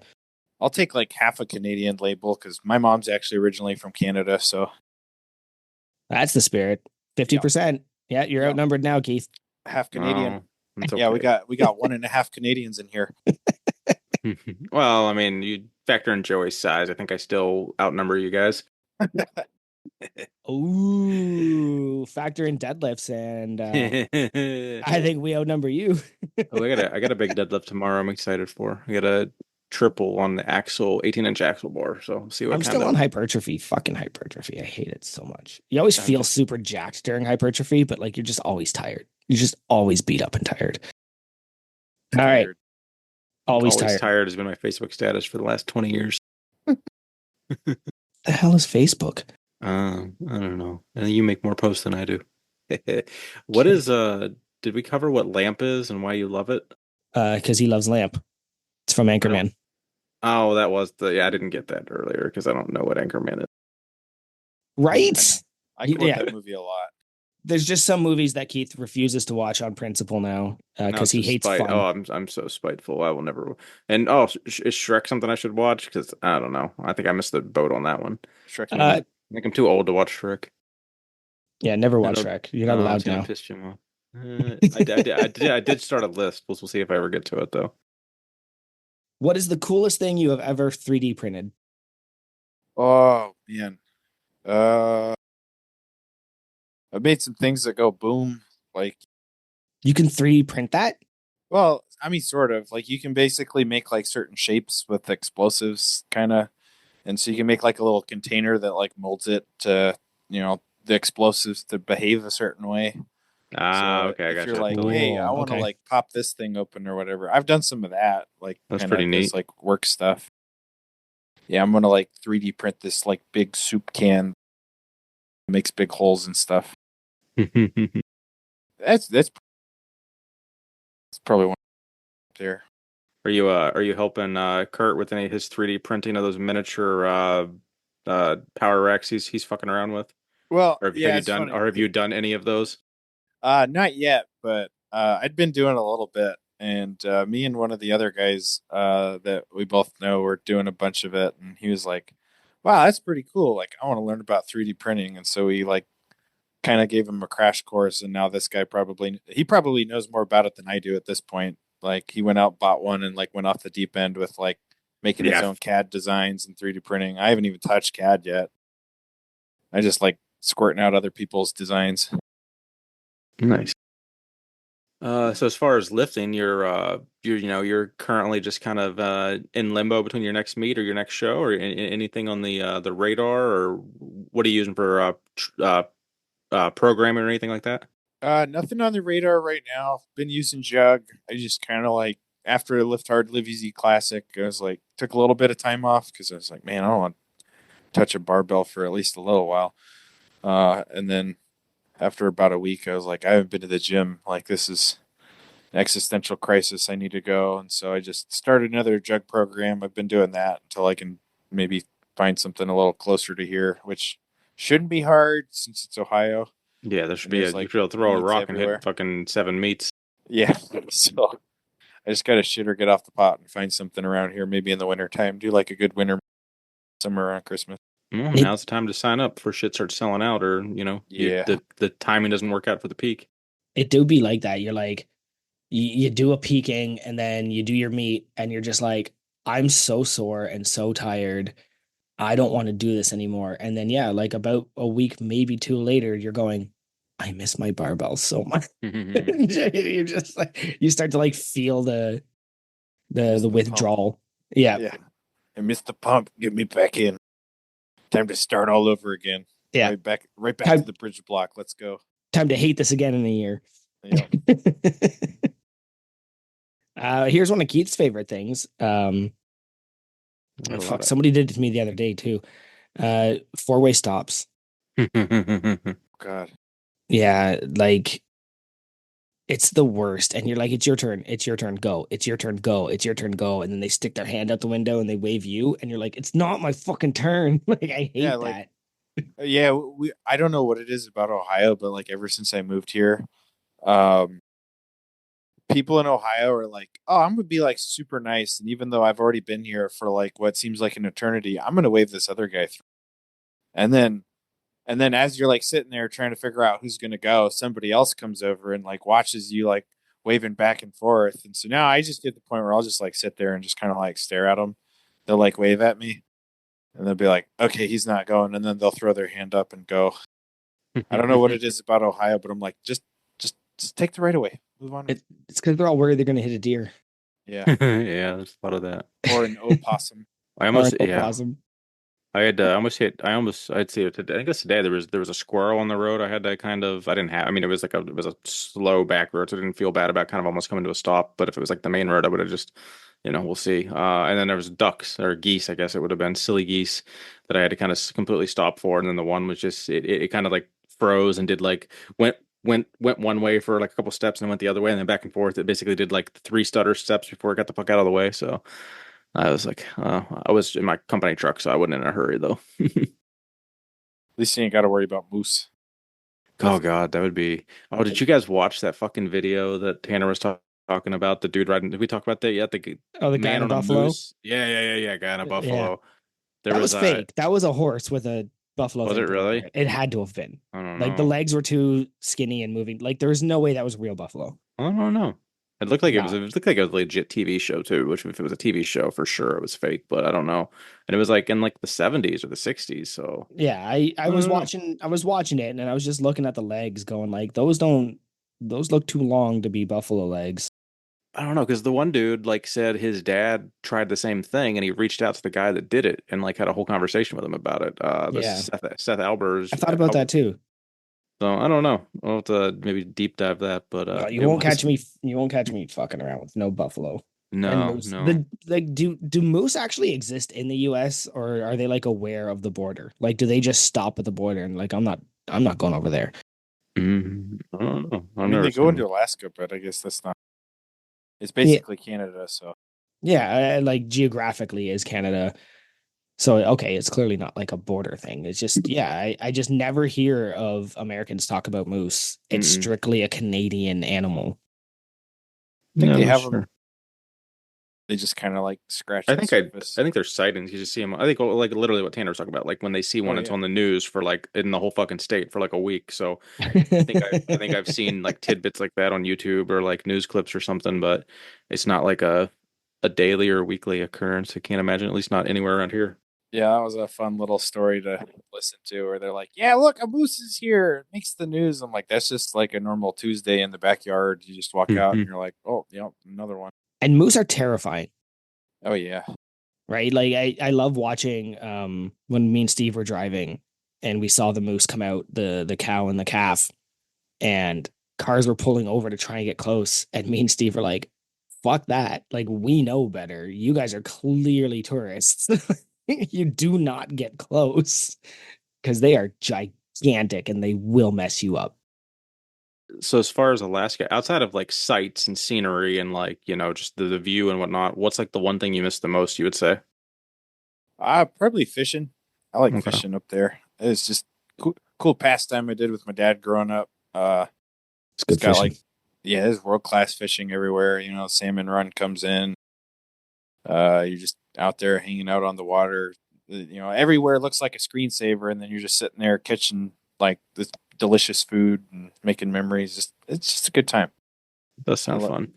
yeah. Do you miss the dummies that move up there thinking they're gonna live on the land and fucking freeze to death a month later or something. Yeah, Yeah. There's like abandoned cabins everywhere. At least like if you were to watch the fucking the shows that I watch of like there's always some like person that wants to live like person that wants to live in the wilderness and then let's just like can't hack it basically. There's just so Yeah. many different Discovery shows about that, I feel. It's a yeah. little cold up there. Like, What was that one dummy that the movie was about? oh, like Into the Wild or whatever. Yeah, Yeah, yeah, yeah, and yeah. he Yeah, like they had to go out there and like take that bus out of the woods because like people kept hiking out there and be like, "We want to see the bus," and then they'd like get stranded out there and they'd have to like send search and rescue to go pick them up. yeah, It was Yeah. like, and he died because he didn't have a map. Yeah, yeah, and then he was eating the wrong stuff, I and- guess. He ate those berries, and Yeah. those berries stop you from digesting food. And then the river flooded. But if he had a map, he would have known that like 2 miles away was a bridge. But because he was like, I'm going to do this without a map, he fucking died. dumbass. Right? No, Yep. yeah. Just everybody looks up to him. And I'm like, no, that's a stupid person. Like, don't look No, up to that guy. when I watched that movie, I didn't know the story or the book or anything. So when he died at the end, I was like, "What the fuck? This was so stupid! Like you've killed yourself, you fucking moron! Like this is so stupid." I was just like, it was a decent movie up until I don't know. I just didn't like the end. There Yeah. was, And then you was he- read about it. It's just like, yeah, if he yeah, had a map, he would have been fine. that's He just dumb. opted out of maps. That'd be a horrible way to go to, like to literally starve, like to die of starvation. Like that's so. Yeah. That'd be brutal. I No would not thanks. want I'll take the bombs. Yeah, at least that's quick. Ooh. to. All So, right. you and I But- had when we were at home Gym Con, we talked a good bit about your career and whatnot. Did you end up signing up for any more, or did they offer you like a shorter term? Because I know you have to basically like re-up every 4 years or whatever. Or You're what's still your figuring that one out. I think that's what you told me in fucking March at home Gym Con. That's what you told me in July. So nothing's changed. Is everything still kind of just Yeah, status still quo? kind of kicking that can down the road. Right. Yeah, I don't blame you. You know, you got to figure out what you want to do, man. If it's Yeah, with everything going on right now, it's kind of a weird time to be in this Yeah. line of work. I'll just say that. yeah, Yeah. I can Yeah. see that for sure. So well, good luck with it, whatever happens with that, man. And you know, ideally, like, yep, Can I hit him with a do Mount it, Rushmore? do it. Mount Rushmore. Yeah, I want to do the Mount Rushmore of top 4 Creed songs because I don't think we've ever discussed that on this podcast. Oh yeah, Creed's cool. They just did a reunion tour. I was there. Yeah, they came through Ohio, and I guess it was like one of their first shows to sell out. My girlfriend got me tickets for my birthday last year. Like I was just listening to it in the truck one day, and I was like, "Yeah, Creed's cool again," and like made an impulse buy. Like, "Oh, that's cool." I got an idea for birthday gift, and so we went and saw Creed, and it was a nice little trip down nostalgia lane for me. It was fantastic. Who opened Yeah. with them? Finger 11 and Three Doors Down. So Finger Eleven's actually from my hometown. Oh wow, that's Yeah. cool. Yeah, so they were there when we saw them, and I think Three Doors Down wasn't there. Big Wreck was there. Okay. Yeah, but yeah, I definitely. So yeah, top 4 Creed songs. Like, if you could Oh, only listen to 4 again, what if would I they could be? only listen to 4, Higher. Mhm. I agree. Obviously. One Last Breath. My Own Prison. And it's always the 4th one that seems. I really like the intro to Say I. That's a good. Mhm. It's like a little bit different compared to some. I would put What If. Oh yeah, that's a good. I would put What If on the 4th one there. I agree with the other 3. But What If? That's such a heavy fucking song. Yeah. If I could share a story, because it's a shared thing there. I got back into Creed. So my brother introduced me to Creed when they first came out, and I've always liked them. And then I started getting back into them, and I distinctly remember I was like buzzed and in the kitchen, and I was giving my wife one of my standard lessons on the history of music about how Let's go. important Creed was. And I was like, Nirvana was done, grunge was done, heavy music was essentially off the table, and then My Own Prison came out. And My Own Prison introduced us back to heavy music. And it wasn't heavy like heavy metal heavy, but it was still like chunky rock music. It was post grunge. And I was like, this album is so important to the world of heavy music because you got songs like Torn, One, like these songs, Pity for a Dime, right? And then like a year later they got back together, and she was like, "You're going to that, aren't you?" I was like, "I'm fucking right, I'm going to that." There's no chance I'm missing this concert. Yeah. Yeah, it was cool for me. Like it was, I'm a little bit younger, but like it was something my dad listened to. Tanner and Tommy always talk about it on the podcast is like butt rock. Yep. I think there's They like a do few say, but bands that I always think of them as dad rock. Stuff like Pearl Jam, Creed, Yep. like just stuff from that era because it seems like it's all the stuff that people's dads were listening to at the time. And so I remember like, he'd pop in a Creed CD in the home stereo and be jamming out to Creed. Oh, this is cool. And now they're cool again. So Yep. everybody loved hating them for years. And for me, I was like, it kind of always been cool. I just kind of forgot Yeah. about them. Now I am the dad. Yeah. And it's worth noting. So Limp Bizkit got together, they're still touring. Um, Jane's Addiction got together and then they broke up again. Um, there's another band that got back together, they broke up again. Like all of these nostalgia bands are getting back together and breaking up, and Creed's like, no, we're booking a second tour. And they're like, we're gonna do a Doubling down. cruise, we're gonna do a second tour. Like they sold out almost all their shows. So, there's some longevity there. It was like this cool renaissance. There's like a lot of modern music that's just not resonating with people. Yeah. So now for people real. are like taking this look back at all these other things that they just kind of like poo-pooed or whatever, like, and they're like, wait a minute, Nickelback, like Creed, Limp that's Bizkit. actually like pretty cool. Hold on, like, and so now people are, Well, I think it's a beautiful thing. I think that the key is the people with disposable income to go to concerts are the people that want to see those bands, Yeah. right? Like the Taylor Swift fans, there's a lot of adults that are Taylor Swift fans, but like mostly kids. So they're not the people with the disposable income to support the tours and support the stuff like that, right? So the parents are the people my age that are like, well, yeah, I have income and time to go to these types of things. So I think that that might play a little bit of a factor in there. I'm trying to convince my brother right now. There's a Toronto show that's going to be 3 days long, and it's going to be Pantera, Metallica, Suicidal Tendencies, um, Limp Bizkit, and I think Metallica is playing every night as the headliner, but they're playing a different set every night. But I want to go to the Pantera one. He's like, no, Pantera is on Wednesday. I'm not going to a Wednesday show. And I'm like, but Zach Wild's playing for Pantera, so I want to go see that. There we go. And he's like, I'd rather go to Limp Bizkit because it's on Saturday. Well, I don't want to see Limp Bizkit. I love Limp Bizkit, but I like Zach Wild a bit more. Anyway, that's our music talk for the week. Sorry, Keith, we bored you there. Do you want to? You're good. Yeah. Do you So want to FMK there? Because there's yeah, some gym equipment FMK there that George you super can hard. nerd Yeah, out on. well, I will preface the one, I guess, with a question of, are you kind of an equipment nerd at all? Do you know the difference between a handful of barbells and have Yeah. opinions about them? Okay. A So, little bit. okay, cool. So, FMK. We got Kabuki Power Bar, Texas Power Bar, Ohio Power Bar. I would say pretty much the big three, or at least three of the top five or four like known power bars right now in the powerlifting market. So FMK, Kabuki Bar, Texas Power Bar, Ohio Power Bar. What do you got, George? Uh, I so I haven't lifted on a Kabuki power bar yet, so uh I'd probably do the one night stand with the Kabuki power bar just to give it a go. Haven't been with it. Um Nice. Nice logic. I actually like that lot. Since I haven't yeah, had it, I want to get it once. I haven't, so might as well, just go all in, try it out. If I'm gonna marry one, I like the Texas. Texas is Okay. great.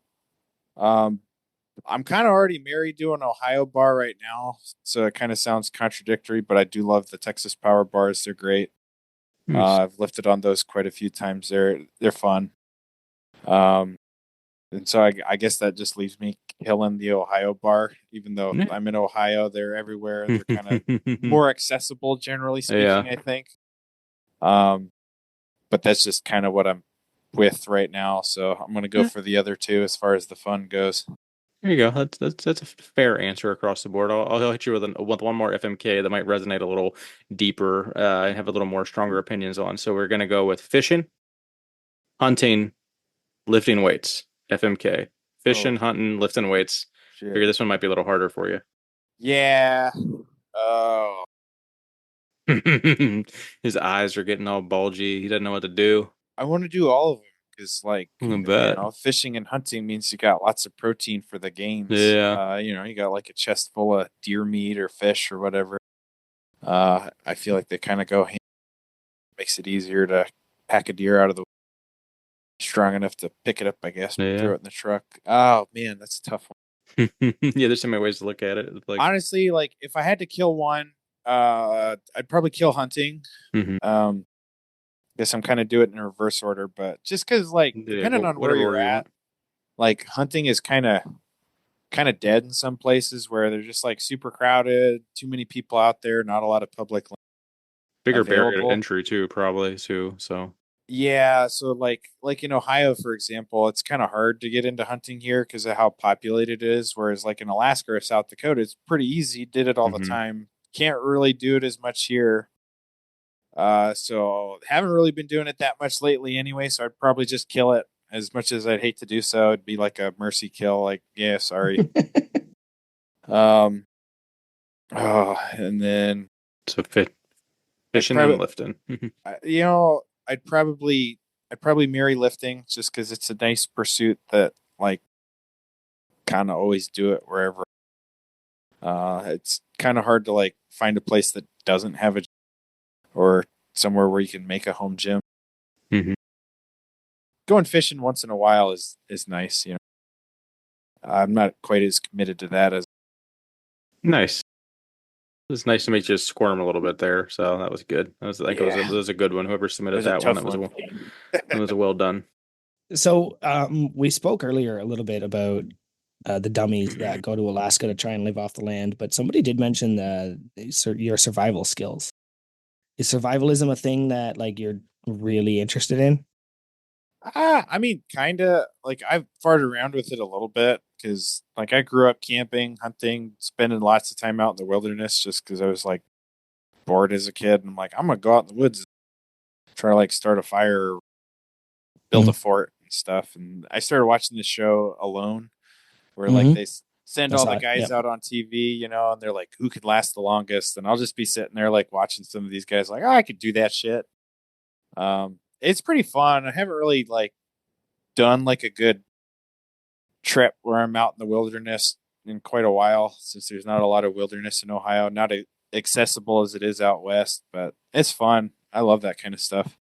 Just, going out and using what you have to kind of make it work, whether it's like building a shelter out in the mountains or whatever, camping out with a buddy and you're like, man, these tents suck. Like, we're just going to take a tarp and build a little fort out in the woods. That's a, So who do you think is more realistic? Bear Grylls, and I love Bear Grylls. Or who would I was just Googling it. I can't remember the fucking guy's name. The other guy green that guy, Les yeah. Stroud. Yes, thank you. Yeah. Yeah, who do I, you I think is more believable? I like Les Stroud. He's like he doesn't have a production crew. He's like out there doing all this stuff, and then they give him like a case with a bunch of camera equipment. They're like, "Hey, you're gonna like do the thing, but also like set up a camera and film yourself doing it." You Yeah, know, don't because I die. always, yeah, I always joke that like, oh yeah, Bear Grylls is gonna get off camera, and the production crew is gonna like Yeah, give him a Domino's pizza like right after he gets done drinking his own piss or whatever. yeah. I Like think I, that the Bear Grylls one was always a little bit for me like if this happens to you, here's what you can do. And then Les Stroud was like, well, this is happening to me because I'm out here doing it. Right. I think that was it was more like one was an example and the other one was just fucking doing it. Yeah, Right. yeah. It was a little bit more showy. Like, hold on, I'm gonna make a jacket out of seal fat right now, Yeah. or whatever. And it's like, why would you need to do that? Yeah. But I did love watching that kind of stuff too. Oh Never yeah, really it got was fun. into it, but it was always a small interest of mine until I realized I live in a city. I don't need to know this shit for now. Yeah, that's fair. Yeah, where I grew up, like a lot of my family members had planes and stuff, and one of them like lived on a homestead, like out in the middle of nowhere. Like, no, you can't get there by road, and so people are always like, yeah, like You could be just, I don't know, your plane could go down, happens all the time, or you could be stuck somewhere, or like even just driving from point A to point B. Like sometimes you're just kind of like, there's not a lot of civilization around here. Like you probably want to have like some kind of, I don't know, skills. So that was something that I always thought was kind of neat to have because it was kind of omnipresent just by virtue of being in Alaska. You drive 20 minutes in any direction, you're in the middle of nowhere. So my question then, do you carry a pocket knife at all times? Oh, most of the time. Me too. Depends, I think depends what that I'm doing. I think that's a remnant of being into that at a young age where you're just like, for about a couple of years, I didn't, and then started to really miss it because I was just like, if I had my knife right now. Yeah. Right? Honestly, for me, it just kind of more turns into like a fidget toy because I'm like very Yeah. tactile. I got to have Mm, something in my hands to fidget with. So it's a cool utilitarian thing if you need it, like to open a package or whatever. But then usually yep. I'm just sitting there fidgeting with it. And sometimes people give me weird looks and they're like, why do you have a knife out? I'm like, I don't know. It's mechanical and it's fascinating. It makes that Sorry. fun click Sorry. sound. Yeah, I'm not trying to like make anybody uncomfortable with the knife. It's just, I'm just playing with it.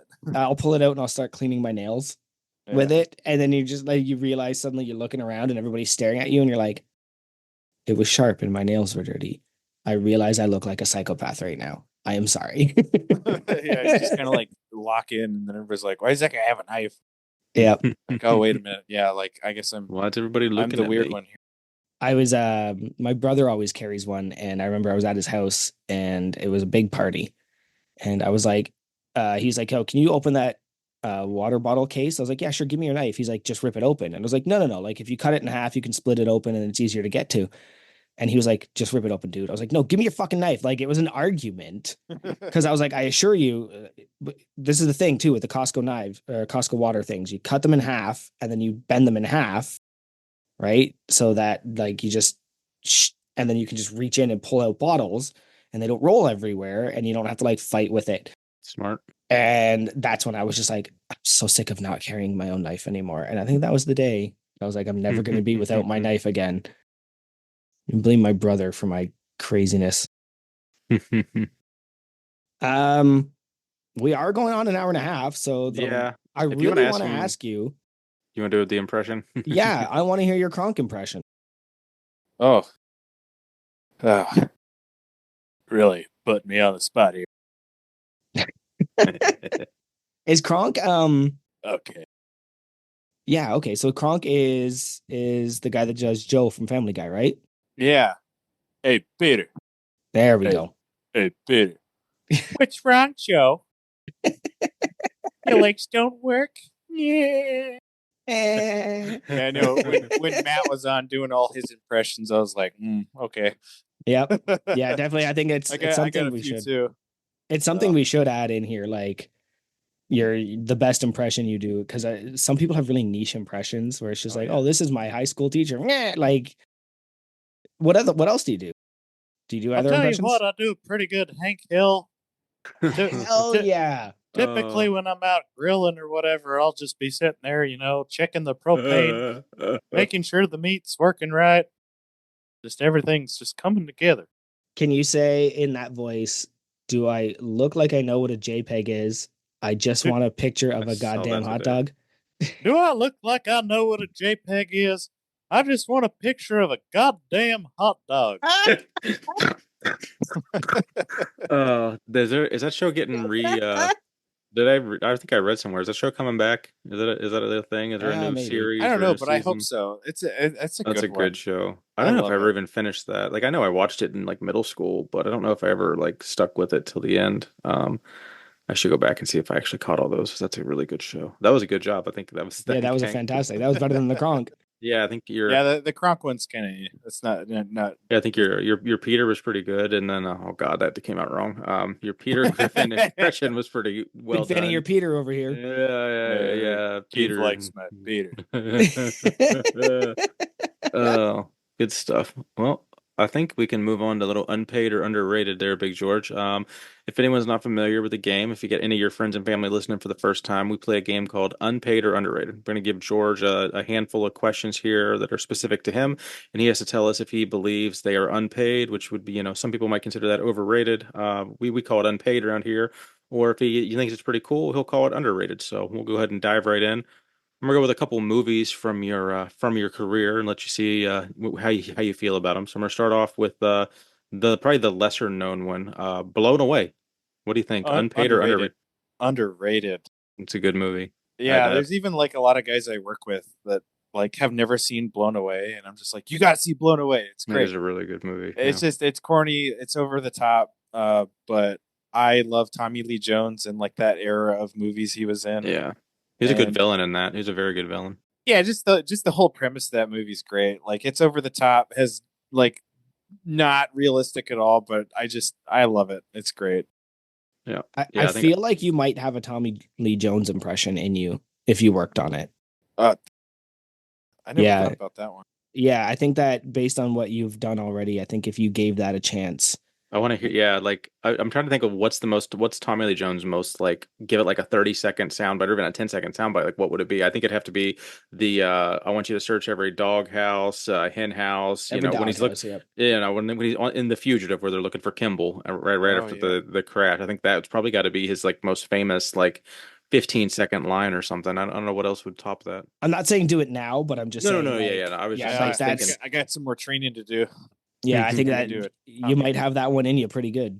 All right, so I'm glad you like Blown Away. I've talked to a couple other guys in your field, and they all really liked Blown Away and didn't love the next one I'm going to ask about. So unpaid or underrated Hurt Locker. You know, I think it's underrated. Like Okay. it's an unpopular opinion. Dudes love giving that movie shit, but Yeah.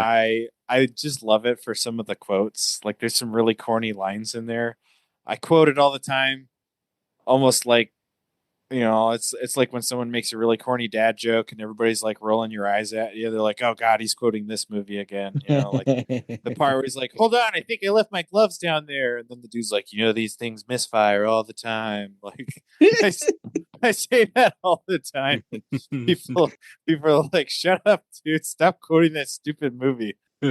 But Is there another, so outside of those two, is there one I'm missing that is like, in your field that is like really popular or up there? Like what's like would you consider that one and two for the most popular or most enjoyable? prob what about the Batman movie where he's running holding the bomb and so he's I love running through that the one too. city? Yeah. Like if I had to like tell people what I do for work, like with a GIF, that's usually what I send them.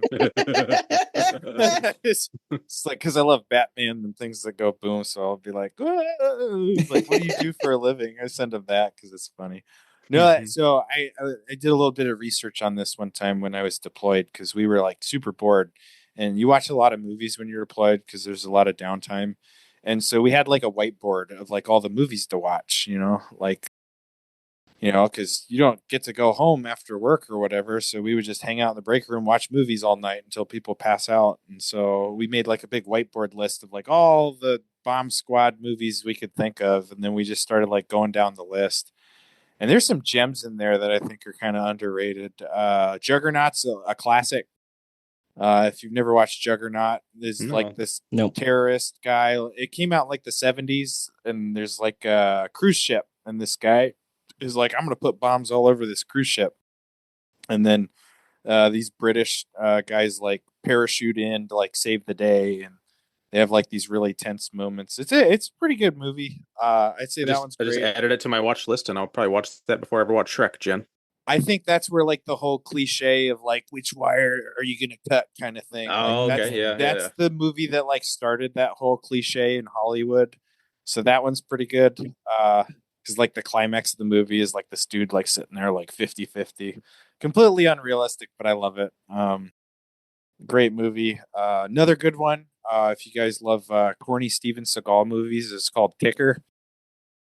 Um, Not one of his more well-known works, but Mm-mm. it's super great. He's like this, like badass bomb tech that's like the guy that everybody goes to do whatever nobody else can. And he's like, I've never seen a ticker quite like this before. Oh, geez. What about the It's what great. about the scene from Lethal Weapon 2 where Danny Glover's on the shitter and he Oh, can't that get one's a off? classic. So like Yeah. is the styrofoam thing real? Can like you put styrofoam around a bomb and because that was supposed to like Well, delay I think something they for like one tried to like second, right? freeze it or something, like Is that with what it nitrogen. was? I could have swore there Yeah. was something with styrofoam around it or I was mean, it like, I okay? guess depending on like how the thing went off, you could I haven't probably seen it in like, a while. Maybe that was just a barrier not to freeze his feet when they did the nitrogen, possibly. yeah, I don't remember, but it's a fun concept. Probably wouldn't have worked. I think MythBusters actually did a pretty good job where they're like, hey, we're gonna like try this out. And so they have like a bathtub and a toilet, and they got like the test dummy sitting there, and they're like, what's gonna happen? Like, would you actually be able to hide in the bathtub? And of Yeah. course, the ceramic bathtub just gets like blown to Yeah. bits. Oh, I can imagine because it's Yeah. not just going to blow out the fucking window. It's going to have Yeah. some degree of left to right, not just forward, you would imagine. Oh, I go all over the place, but Yeah. I love the toilet that survives and lands on the cop car afterwards. That's Yeah, great. yeah. It just got That's blown. classic. It just got. Yeah, I didn't even think about that part. Yeah, it that porcelain toilet would have been completely fucking shattered Yeah. instantly. It's like all those videos of the kids like throwing firecrackers in the toilets, Oh, I don't know okay. if you guys have ever seen videos of that, but they just Yeah. yeah. They flush it and they think it's just going to explode. And then no, it just destroys the toilet. Yeah, the toilet's everywhere. Yeah. Oh, Just that from would a little tiny Just the firecracker. ceramic someone toilet. Yeah. And then in someone that that did. movie they like send it into the stratosphere and it like is pristine on the cop car. I love Good movies. All right. I'll hit you with my last one here before I hand it off. So let's go unpaid or underrated hugs. Oh man, hugs are so underrated. People need to give more hugs. Agreed. Yeah, it's Do just like a good hug. yeah, hugs. Yeah. Men are afraid of hugs. They do Yeah, that weird sideways hug, right? But then like you see somebody that you haven't seen in forever and you give like your best friend that you haven't seen in like a year, like a real like hug. oh yeah, Yeah. Yeah. One hugs. thing that I would say is unpaid. A Scott Dodd's hug is unpaid, though. I would say that. Because it's not a hug, it's a rat No, hole. Yeah, it's an it's like I'm assault. gonna hurt you. It's like when China first debuted and shook Terry Runnels until she bled out of her nose. Love you, I think I Scott, saw but something like that damn on it. my. I think I saw that on Instagram the other day. Yeah, hug. All right. Not enough hugs out there, especially for dudes. Yeah. Agreed. Guys just need to be like, I don't know, hugged more and complimented on their mustaches. Yep. Well, if I make it to Uh, home Jim Con or the if I see you at home Jim Con or the Arnold, we'll take care of that, bud. Let's freaking go. I don't believe you. I bet Keith gives awkward side hugs. Depends how well I know you, I guess, probably. Or Uh, like my mental capacity that day. I don't know. Or physical capacity. I can't handle Mm, humans any longer. All right. Unpaid or underrated lifting gloves. Unpaid. Yeah. Like, yeah, I don't think I've ever seen anybody doing it with lifting gloves on their hands. I don't get it. No, I don't either. I like maybe I'm a little bit masochistic, but like I love seeing the like imprint of a barbell knurling in Mhm. my hands after I'm done doing like some heavy deadlifts or something. I'm like, yeah, that's a sticky barbell. That ain't going anywhere. Like, have you ever fucked your hand up with like such a bad callus though that it affected your job and your ability to like work delicately the next couple days or anything like that? I guess I would be somewhat concerned about that. I mean, I've got blood blisters before, where I haven't like managed the callus appropriately, and then like all of a sudden, callus tears off. But you just kind of, it's like most of the time I'm just doing paperwork and In my mind, I'm administrative. just imagining you with like little pliers figuring out which wire to cut. And I'm like, I wouldn't want to have a callus on my hand when I'm picking a little wire to cut. Yeah, But most of the time obviously it's that's not usually your day to day. So yeah, usually the day to day is just battling Excel. So being able to do that with a blood blister ain't the worst thing in the world. But I don't gotcha. know. Yeah, I see that in gyms every now and then. I don't think I've ever seen like a big dude with lifting gloves on. Yeah. Sometimes I'll like my calluses will catch on like my shorts or my shirt, and you'll hear that scratch, and then I'll go, I should go deadlift. Right? Yeah, I'm just it's like, like this weird like Yeah. My my Titan Farmers carries handles are destroying my hands. I did them last night and I got out and I was like it wasn't just like the normal calluses like right underneath your ring finger or right underneath like my wedding band. It was just like it was like on my thumb and then like below my Hmm. pinky, like halfway up my hand. I had never had like ripped skin in these places before. I was like, what All the of fuck? this calluses Yeah, when yeah. I deadlift, and it's just like I love it so much. Yeah, I always get that part, but it was just weird having like raw calluses in other parts of my hand. I was just like, oh, I guess I gotta get tougher hands if I'm gonna do farmers carries in a Start hook competition. grip. I can't All fucking right. hook grip like a 50 millimeter fucking farmer's carry apparatus handle. Like that would be like I don't even think that's possible. My Coward. hands. My Yeah, hand. my hands are too small for it. Yeah. Unpaid or underrated cats. Uh, I didn't put that on there because I didn't want to know his answer. I know who put you up to this. Don't be afraid. He only eats cat treats. He's not going to take it Oh, fuck personally. off. That's why you put it on here. And you can bring that harken to that back. no, there's. I Fucking don't call know. you Big Tanner now. It's That probably was the so lady. funny. She keeps trying to convince me that cats are cool, and I'm traditionally been a dog guy. Um, I'll say cats are underrated because they've Oh. got some pretty relevant utilities. Like, let's say you got a farm, like they're great for pest control, Yep. stuff like that. Like they're good at keeping certain things away. As far as like just pets, cuddliness, friendliness, I'm kind of neutral on them, but like they're pretty cool to have around to like keep mice and stuff away because I hate having mice chewing on shit. So I'll say cats are underrated. And for that you'll get a less awkward side hug than you would have if you said they were unpaid. I'll never have another cat. Yeah, Um, that one's probably uh Well, it's definitely hard watching them die. That's for most yep. people would probably have expected me to say unpaid, but I'll say they're underrated.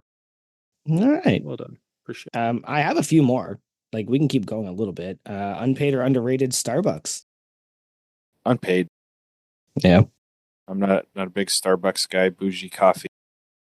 I don't know. It's just expensive. Like I'll get it once in a blue moon. Like if I'm at the airport, I'm like, that's the only source of caffeine. I guess I'll like stand in line with like the 50 other people that want their it. $10 super customized like whatever. I don't know. Like if I'm getting coffee, it's just black, maybe some sugar sometimes, depending on how froggy. So Starbucks is just kind of like I don't get it. It's burnt coffee. I think that's what I don't like about it. Is Yeah, it's their pumpkin spice lattes are fucking top tier. Like if of all the pumpkin spice lattes out there, it's the best one. But like I drink like two a year. yeah. If That you want to get like a nice little treat, yeah, Yeah. sure. But if I Yeah. want a cup of coffee, like just a plain cup of Joe or whatever, like nah, Starbucks. Yeah, I'll go to the me Keurig. the Yeah, meme that Ryan shared on Instagram today, I think in a story about it was about like pumpkin this and pumpkin that. It was like basically it was like the basic white girl telling her husband to shove a pumpkin up her ass or something, and I was just like, Yeah. what? It caught me off guard, but I was like, that's hysterical. I laughed so hard at that. It Okay, was I have really one more unpaid and underrated. well. I can answer it for you if you want. No. He disappeared for a second there. That's all We're right. good. Shit We're good. happens. I think Yeah, we should add do you do any impressions? that was a funny one. Yeah, I don't know Yeah, I think how many people do impress. Like I don't know anyone that does an impression other. I mean, like I don't know. everybody I don't think I do an everybody does impression. an impression. Can I get Whether Jack and it's Gender on here to do his impression of me? That'd be funny. it was actually really good, but That like one. I think that everybody does an impression whether they realize it or not, right?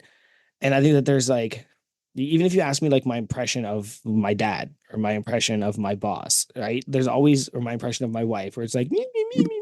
Like there's always something like what is an impression you do? I think we should add that to the list. So my last unpaid and underrated for you, George, reply all.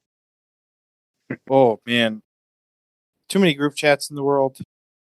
Uh, yeah, I don't know. A lot of group chats, a lot of message boards, emails, all that stuff. I don't like message. I hate Barely, vaguely care about to get from the get go, and then when I see like a bunch of other people having a conversation I don't care about, I'm like, nah, dog.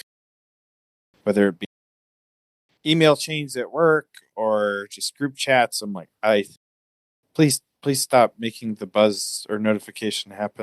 Mhm. Because I'll look at something and be like, oh, this is probably important. I should probably look at it. I'm like, nope, don't care. Yeah, in my work, So, they have a few of them, and I've specifically said, "Can I leave these, please?" But because of my position, I'm not allowed to just randomly leave just because of the optics. So I just mute them and I never open them. And it's so like my boss will send an update, and then 30 seconds later, like his counterpart will send the same update because they don't talk to each other. So this chat is now just flooded with the same information twice, which is annoying because when I need that information, right? Like now I've got 16 things to go through rather than one. Yeah, Yeah. get so much stuff out there to like sort through to. Please stop. Unpaid. Paid all. All right. Well, I think you passed unpaid and underrated. We had a Yeah, bunch of buddy. them for you. All right. So then it comes down to, do you have any questions for us? Yeah. So actually, this is a Canada question for you, Joey, because Okay. I know people talk about like Canada and bagged milk. Is that a thing? Yep. In Ontario. So Ontario has bagged milk. I want to say Manitoba has bagged milk. And maybe one of the Maritimes. But it's not a Canadian thing. It is a province specific thing. Okay. Yeah. What kind of sizes? Is it by the liter? It is by the liter. You get 3 bags per bag. So you buy your bag of milk, your bag, and then there's 3 bags in that bag. And yes, you do buy your milk by the bag here. A weird concept to wrap their. It is wild considering how unusable the plastic is after, right? Because like you got to rinse it and clean it, and then it's not recyclable until you've bagged a bunch of them. So now you're recycling a bag of bags. Yep. So it kind of doesn't make sense from an ecological standpoint. Yeah, ecology, I think, is something medical. Nope. Maybe. Close enough.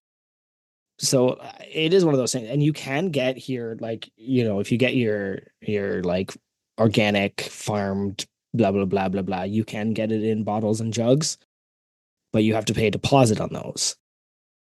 Whereas your standard government subsidized pasteurized milk is in bags here in Ontario at least. And then you have to buy a container to put it in with a handle, which is also wild, right? So like maybe this is all just big milk container really sticking it to us. Is it Probably like a big milk holder over for here. your bag so that you can actually like pour it in the bowl? Yeah, It's like yeah. It's a pitcher that is perfectly fitted for bags of milk. Huh. And you put it in and you stomp it so that it fits perfectly, and then you cut one tip off. And that's how you get your bag. And then when you're pouring it into your coffee, the bag bends and you get too much milk in your coffee every time. Oh. What if you don't have a pocket knife? How do you cut it? Scissors, Yeah, I pocket know, knife. It was a Harkin. You can get these they actually make little like bag cutters, and Yeah, I they're can see like that. either like Paper cutter, Does it but a say little. like got milk on the side? yeah. Is that hasn't been a phrase in like 20 years, has it? That's Like the only or a phrase. campaign? Like I Yeah. mean, like that was like a campaign in high school. It was like all on posters and shit to get people Yeah. to like drink more fucking calcium and shit. But I think it was It's just a conspiracy. No, that was because big milk trying to make more money. that's actually what it was. Is the government subsidized dairy farmers, and then realized, oh shit, we spent so much money subsidizing dairy farmers that now we have to Yeah. run a campaign from the government to get people to drink more milk. Like, you guys know about the cheese cave, right? Oh, the cheese caves. Yeah, I want to go to one of these. I think that. But that's a result of this dairy farmer thing. People always talk about all the other big cabals, but nobody ever talks about big milk. Yeah, nobody ever talks about big dairy. We get conspiracy Randy to talk about it. All right, that one was for me. Do you have anything for Keith? Will Keith be making a return to powerlifting? Yeah, and I signed up for the meet this March, so Oh, perfect. Oh yeah. that is Yeah, I guess that irons that one out. I forgot about that. I've been it's seeing all the good. the, the detour into strongman lately, Yeah, and I've been strongman's been a wondering if blast, he's man. ever going to come back. I think I've said, but I don't know if I said it on here before. Like my goal, at least, unless something shits the bed, like I would, now that I've like enjoyed strongman and like experienced it a couple times, like if I can do one strongman show and one powerlifting meet until the day I die, like a year, like that'd be cool. Like basically, Cool. because the cool thing is, at least it'll be easier to do powerlifting until the day I die versus strongman, because even at strongman, like you can, like I'll be able to do masters strongman. I guess starting next summer, but a lot of depending on what meet, what show you do, like there's only so much variation of like, all right, there's a novice class, there's a master's class, and there's the opens. But like if the masters is still like 80% and I'm fucking 70 years old, like it's gonna be really hard to do strongman when I'm that fucking old. So I could probably do strongman for another 10, 20 years, but I don't know if I could do strongman at like 60. Yeah, that's fair. Because it's just the like because the weight, like no matter what like subdivision you're in, like the weight's still gonna be heavy, and like, I don't know, like can a 60-year-old pick a fucking 200-pound sandbag up? Like not me as a 60-year-old probably. But A but powerlifting's pea yeah, gravel pea gravel. bag. Yeah, no pea gravel here. You Boring. a sand only guy.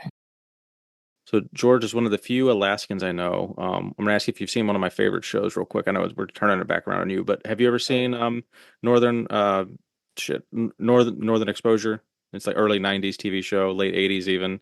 Your dad probably has seen it. It might be way too Even old for I've you. seen that. But I mean, it's more so it's I think it's actually on Prime now. So if you have Amazon Prime, you can actually stream Okay. it, because for years it hasn't been available. That's why like it kind of like it aired in the early '90s and then it just disappeared because all the music rights and stuff, like they just couldn't afford to do the show. And I think now they have the show with just like the wrong music basically, but it is on Prime. So highly recommend that. And like the opening scene, basically, it's funny. I was thinking about it earlier because we're talking about moose. There's just a moose walking through a town, like that is the opening scene, and it was like this same, because I actually like think I listened to a podcast or read something about it. It said it was like it was they only could do it in one shot, and it was like it was a rented moose from the zoo or something, and it was like a whole to do and to get the town to be empty and to get enough like clips of it walking down different streets and stuff. But as someone from a native Alaskan, I think you could enjoy that early '90s like comedy, kind of weird. It's a little wild at times, but it's a good show. So Yeah, I'll have to I check it always out. recommend that show to people when there's any relevance to them. I think let's bring this one in for a landing, boys. Yeah, man. Almost at 2 hours. We're doing it. We're That finally is our figuring goal. this. Yeah, You're finally figuring this out, how to get this under 2 hours. It's a good listen for people. My wife always says anything over 2 hours, you guys like it's too long. People don't want to listen. So like, yeah, I like this 2 hour business. let's do it. So we got some affiliate links if you guys want to help support the podcast. So Obsidian, Barbell Rescue, Plate Snacks, and Home Gym Con. If you use code unpaid there, we get a small kickback that helps us out and run the podcast. Also a kickback just for you guys. Go ahead and use Belt Fed Strength and Strength Co. The Strength Co. apparel that is. Also using code unpaid saves you 10% both of those locations. And it's just crew helping crew with those ads there. Obviously, we have an Instagram. Go check that out. Unpaid Underrated Podcast. We got the website, Unpaid Intern Podcast, and YouTube. Go leave us reviews, comments, all that good stuff. Big George, where are they gonna find you at, buddy? You can find me on the Instagram at the Pie Guy. So Perfect, perfect. Where are you at, Joey? Over on Facebook still? Yeah. Still Instagram, Joey_Molesco, MLECZKO. That's Joey_Molesco, MLECZKO. I love that you did that. I'm Big Keith. You can follow me at Keith Honeycutt 73 on Instagram. Go follow my Orange Gym, the No Wine Cellar. Until then, we'll see you next Tuesday.